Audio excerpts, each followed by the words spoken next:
So let's talk about the alchemical transmutation of anger into courage, because this is what it's about, right? It's not just about feeling something, it's about what are you going to do with it? What's the difference if you could feel it if you're not going to take right action with it? St. Augustine said, "Hope has two beautiful daughters. Their names are anger and courage.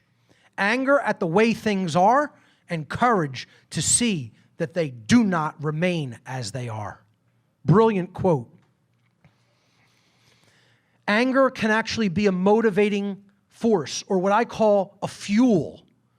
It can be like a rocket fuel, literally, okay? Sacred anger. The bridge from anger to courage is built by channeling anger into focused right action directed at overthrowing the system of slavery that currently binds us. That means getting involved and talking to other people in the world about the issues that we need to face and change.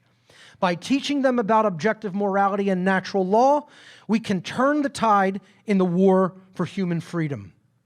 Anger over our rights and freedoms being taken away can be transmuted into the fuel that can drive the entire freedom movement.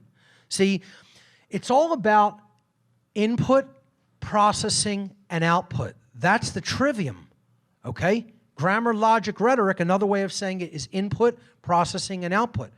We have to take the emotion of anger into ourselves and feel it and channel it and then let it come out.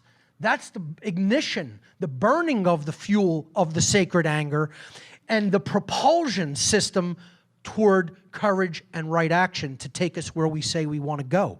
That's the alchemical transmutation. It's not just about keeping it all bottled up and indwelling in the body and in the psyche. It's about what are you going to transmute that anger into? You can get into a dangerous, playing a game here of, striking that balance, walking that line. I know I can. I can get angry to a point where it almost becomes debilitating. And I'm saying that's not the right way of approaching this. It's a hard thing, though, to manage and deal with, okay? Especially when you're as passionate about this as I am, because I want to see what the human potential is. I don't want to see us stay what we're expressing here. I know that there's so much better expressions of consciousness than what we're allowing to happen here. I want to see what we're capable of. That's another thing that drives me and is part of my motivation.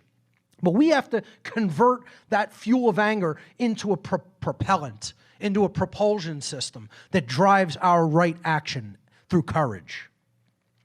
Focused and channeled anger. Focusing and channeling anger. Anger is a fuel that can be focused upon a situation that needs to be changed. It can be used wisely or frivolously. Again, that dual-edged sword. Are you going to put fuel in your car and go random impulse shopping?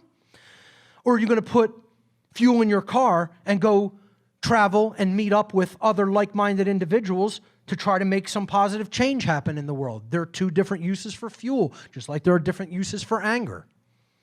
I'm not suggesting to dwell in continuous, useless rage. I'd never suggest that to people. You will destroy your immune system, okay? Your body will suffer as a result.